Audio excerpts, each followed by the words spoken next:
When the living embodiment of grit and grace sits face to face with one of television's most unfiltered hosts, sparks are inevitable, but no one in the studio expected an inferno. What began as a routine interview quickly became a brutal test of patience, wit, and dignity, as Clint Eastwood found himself under relentless fire from Joy Behar, and the legend showed why you never, ever poke the lion too many times. The View studio was alive with an electric hum as audience members settled into their seats. Every chair was taken, and every phone was poised to record. This morning was special. Clint Eastwood, the man whose name alone commanded reverence, was in the building. At 94, he walked onto the stage as though he owned it, not with arrogance, but with a quiet, powerful confidence born of a lifetime staring down villains, doubters, and cameras alike. Dressed in a simple, perfectly tailored navy suit, he nodded once to the audience. His steely squint met with thunderous applause. Across from him sat Joy Behar, wearing her signature glasses and an expression already sharpened for battle. To the audience, it might have seemed like just another spirited episode. But to those who knew Joy's ways, that glint in her eye meant she was not here to celebrate Clint. She was here to confront him.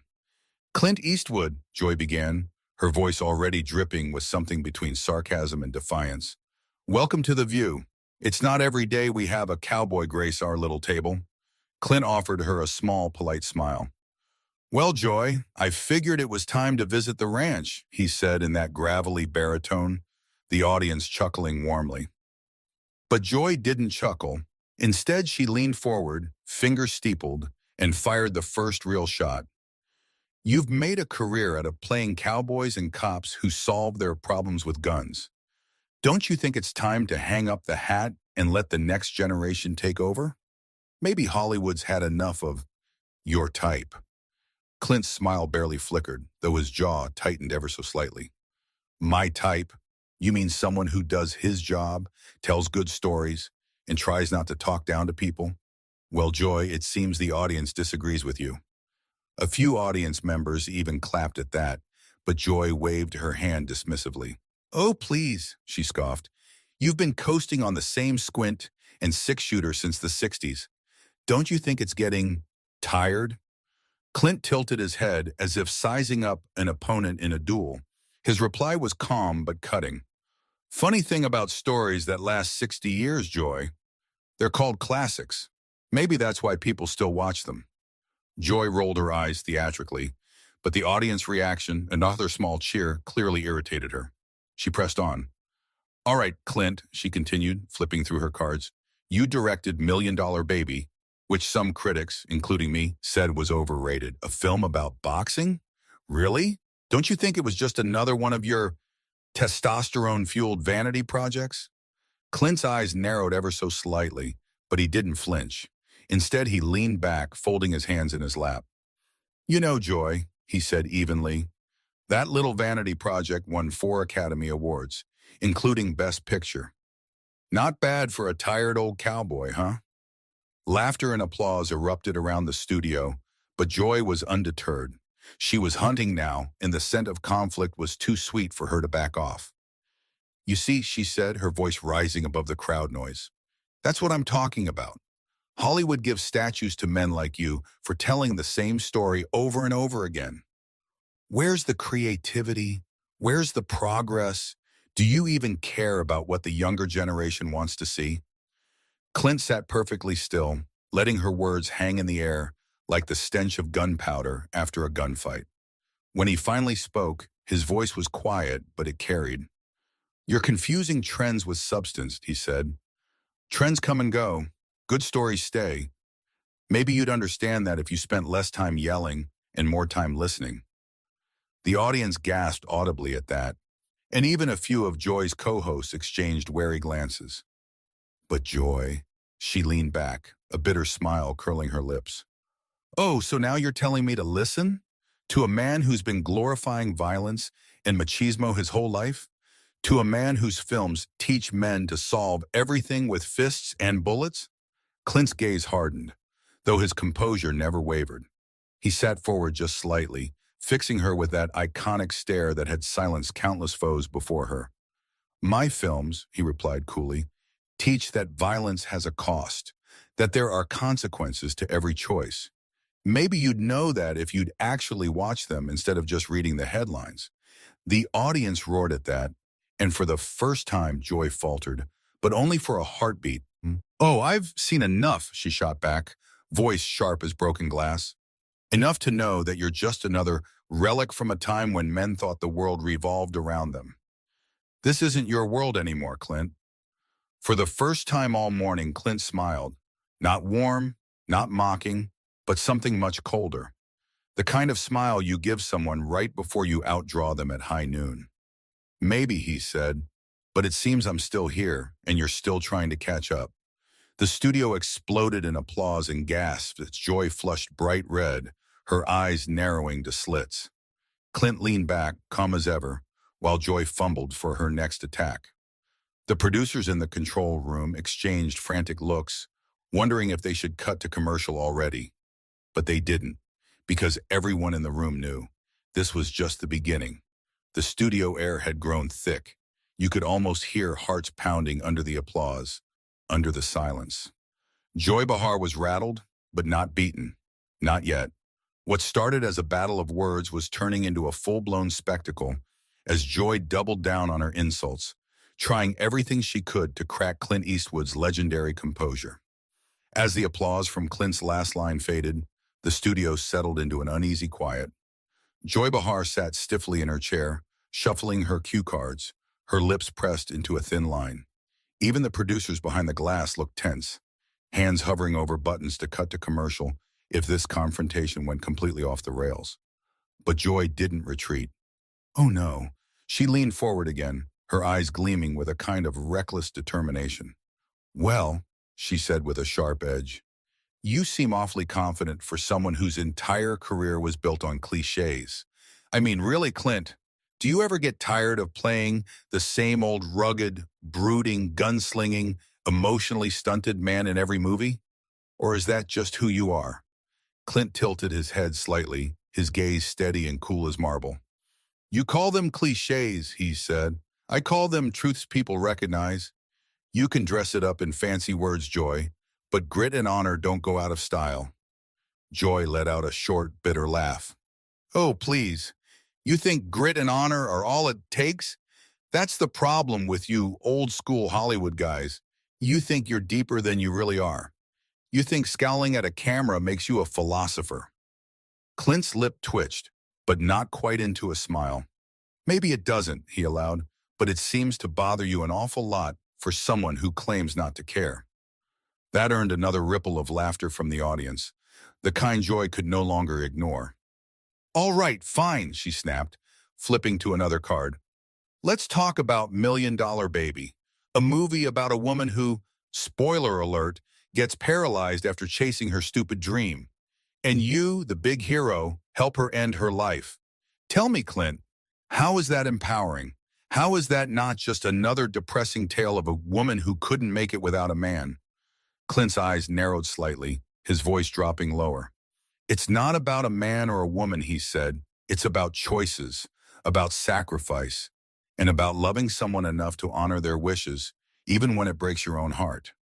His words hit like a hammer. The audience quieted, some visibly moved, but Joy pressed on, her tone rising, her frustration boiling over. "Oh, come on," she barked. "That's just more macho posturing, wrapped up in fake sensitivity. You've spent your entire career pretending to care while cashing checks from the same old macho fantasy machine. Don't pretend otherwise." Clint's gaze hardened. He leaned forward slightly, just enough to command the space between them. "Pretend?" he repeated, voice like steel. "Joy, you've been pretending this entire time.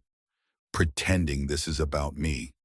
Pretending it's about my movies, my career, my values. But it's not, is it? It's about you, about proving something, about showing the world how tough and righteous you are by tearing someone else down." Joy froze for half a second before letting out a sarcastic laugh. "Oh, that's rich," she spat. "The stoic cowboy psychoanalyzing me. I don't need you to tell me who I am, Clint. I know exactly who I am. A woman who calls out hypocrisy when she sees it. A woman who refuses to be cowed by some Hollywood dinosaur who thinks he's better than everyone else. Clint shook his head slowly, almost pityingly. Then why do you sound so desperate to convince yourself? He asked quietly. The words hung in the air like a thunderclap. Joy's face went crimson, her hands gripping the arms of her chair so tightly her knuckles turned white. Oh, don't you dare, she hissed. Don't you sit there and act like you're some noble sage here to teach me about myself. You're just an actor, a lucky old man who wrote a few good roles into some undeserved legend status. Clint finally sat back in his chair, crossing one leg over the other, utterly unruffled. Well, he said evenly, that undeserved legend status seems to bother you more than it does weeping. The studio erupted, some clapping, some gasping, some too stunned to react at all. Joy's voice rose above the din. You think you're clever, don't you? You think you're so calm and collected. But underneath it all, you're just like every other man, afraid of losing relevance, afraid of becoming obsolete, afraid of someone like me telling you that your time is up. Clint fixed her with the kind of look that could silence a raging bull. Joy, he said quiet but clear, my time isn't up, but I can see you're running out of yours. That line cut through the room like a blade. Even Joy's co-host looked away uncomfortably, suddenly very interested in their notes. For a moment, just a moment, Joy looked shaken, but she recovered quickly, slamming her cards down onto the table and leaning forward again, fire in her eyes. You want to play hardball, Clint? She sneered. Fine, let's talk about your precious legacy. Violence, guns, toxic masculinity. You've poisoned generations of men with your macho nonsense. And now here you sit, smug and untouchable, acting like you've done the world a favor. Clint leaned in too, their faces just feet apart, his voice so soft it forced the entire room to lean in to hear. And yet, he said, here you sit, trying so hard to tear me down and still not tall enough to reach me. The audience gasped, then fell silent. Joy sat back slowly, her lips pressed tight, her hands trembling slightly. Clint remained where he was, calm, composed, unbothered. The tension was now so thick it felt like a storm was about to break. And everyone watching knew this was only going to get worse before it got better. You could almost hear the oxygen leave the room. Clint Eastwood's quiet retort had left Joy Behar visibly shaken, but only for a second. Then the storm returned, fiercer than before. This wasn't just an interview anymore. It was a battle for dignity, and Joy wasn't going to let Clint walk away with the upper hand, even if it meant burning the whole set down around them. Joy Behar adjusted her glasses, her jaw tight, her lips pressed into a hard line as she leaned forward over the table, closing the gap between her and Clint. Oh, you think you're so clever, don't you? She began, her voice low and venomous now, dropping the usual quippy sarcasm for something much darker. You think that quiet little cowboy act still works? That it still intimidates people? Clint didn't flinch. He simply straightened his jacket and replied evenly, Joy, I don't have to intimidate anyone. You're doing a fine job of making yourself look small or all by yourself. A ripple of murmurs ran through the audience. The co-hosts stared down at their notes or avoided looking at either of them altogether. Joy's cheeks flushed crimson, but she pressed on, louder now, determined not to lose control again. You know what I think? She shot back, her voice rising. I think you're scared. Scared that the world's finally catching up to you. That people are realizing you're nothing but a relic of a toxic era that should have ended decades ago. Clint's eyes narrowed just slightly, his voice calm but sharp enough to cut glass. You keep calling me a relic, Joy, he said slowly. But what does that make you? Sitting here trying to tear down someone who's done more in his lifetime than you've done in your career. The audience erupted into another wave of gasps and whispers. Joy's hands slammed down onto the table with a sharp crack. That's rich, she barked. Coming from a man who built his entire career playing the same damn character over and over, the silent, brooding brute who solves every problem with his fists or his gun. You glorified violence and called it art. Clint nodded once, a humorless smile tugging at the corner of his mouth. You're right about one thing, he said evenly. I've played a lot of flawed men, violent men, but if you'd actually watched any of those movies past the first 10 minutes, you'd see they're about what it costs a man to live that way. You're accusing me of glorifying what I've spent my career exposing. For the first time, Joy faltered, just for a breath, but she recovered and leaned in closer, her voice dropping into a hiss. "Don't you dare lecture me about art," she spat. "Your films are just excuses for insecure men to feel tough. You're nothing more than a mascot for the worst kind of masculinity. And here you are, still playing the same role in real life because you don't know how to be anything else." Clint's eyes flashed with something cold and hard, a storm brewing behind them. But he still didn't raise his voice. "You seem awfully sure of who I am," he said softly. "It's a shame you haven't spent half as much time figuring out who you are." That landed like a hammer. Even Joy's co-hosts stiffened in their chairs. But Joy only got louder, refusing to give him an inch. "Oh, please," she scoffed, throwing her hands up. "I know exactly who I am. I've spent my life standing up to bullies like you, men who think they can silence women with a glare and a one-liner. I've been calling out your type since before you even knew how to say go ahead. Make my day." Clint's gaze didn't waver. He leaned forward, lowering his voice so the entire room had to lean in just to catch the words. "And yet," he murmured, "here you are, still yelling, still trying to prove something, still mistaking noise for strength." Joy froze, momentarily robbed of speech. The audience's murmurs grew louder, the tension now electric. Joy's hands shook slightly as she grabbed another card from the stack on the table, trying to regain control. "All right," Joy snapped. "Let's talk about your so-called masterpieces, shall we? Dirty Harry, a violent cop who breaks the law to get his way. Unforgiven, a drunk murderer who somehow gets painted as a hero. $1 Million Baby, a movie about a woman who dies because her dream was too big. That's your legacy, Clint. Violence, pain, failure, and somehow you're proud of it." Clint's jaw flexed once, his hands folding together on the table. He stared at her for a long moment before answering. "My legacy," he said finally, his voice low and measured, "is telling the truth. Even when it's ugly. Even when people like you can't handle it. I don't make movies for approval. I make them for the people who recognize themselves in them. The broken, the struggling, the ones trying to do better. You don't have to like that, but you don't get to rewrite it either." Joy sneered, her voice dripping with derision.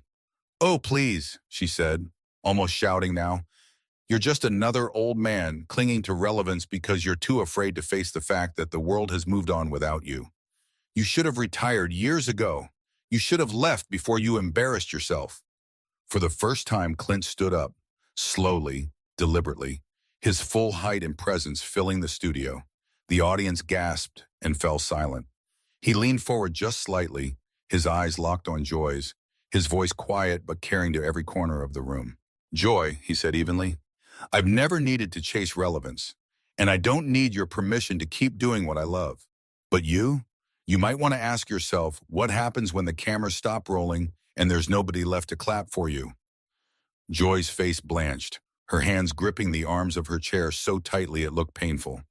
For a long moment, the two just stared at each other, the air between them thick with unspoken words. And then Clint straightened, buttoned his jacket, and calmly sat back down, never breaking eye contact. The entire studio felt like it was holding its breath, and everyone knew the final act of this confrontation was about to begin. No one in the studio moved. Every eye was fixed on Clint Eastwood and Joy Behar as the final round of their clash loomed. The air was heavy, not with noise, but with the quiet certainty that something irreversible was about to happen. This wasn't just a disagreement anymore. It was the kind of moment that defines careers and leaves reputations in ruins. Joy broke the silence first. Her voice cracked slightly as she forced a laugh. "Oh, what's the matter, Clint? Running out of clever little lines? Or are you just realizing that the world doesn't revolve around you anymore?" Clint didn't even flinch. He simply rose to his feet again, slowly removing his microphone. "You know," he said calmly, "when I walked in here today, I thought I was sitting down with professionals. I thought we'd talk about my work, my craft, maybe even have a little fun. But instead, you've turned this into a spectacle. Joy shot back, her voice shrill now. You don't get to play the victim here, Clint. Not after everything you've done, the movies you've made, the messages you've sent. You don't get to act like you're above criticism. Clint held her gaze, his expression unreadable. Criticism is fine, he replied, his voice still steady. What you've done here isn't criticism, it's bitterness. And I don't have to stand here and soak up another second of it. Joy started to respond, but Clint cut her off, his words quiet but absolute. You invited me here as a guest, and you treated me like an enemy. So I'll save you the trouble of kicking me out. With that, he set the microphone down on the table with deliberate care. Good luck with your show, he added. But if you're wondering why people stop coming back, you might want to replay this episode and take a good hard look. The studio went silent as Clint walked off the set, leaving Joy frozen in her chair, her face pale with a mix of rage and humiliation. As the door closed behind him, the audience erupted, some in applause, some in shocked whispers, but everyone knowing they had just witnessed a moment that would be talked about for years. And that's how Clint Eastwood walked out of The View with his dignity intact and left Joy Behar to reckon with the consequences of her own bitterness. What do you think? Did Clint go too far, or was he justified in walking out? Let us know in the comments below. If you enjoyed this story, don't forget to like the video and subscribe to Echo Stories for more unforgettable moments from Hollywood and beyond. Until next time, stay curious and stay classy.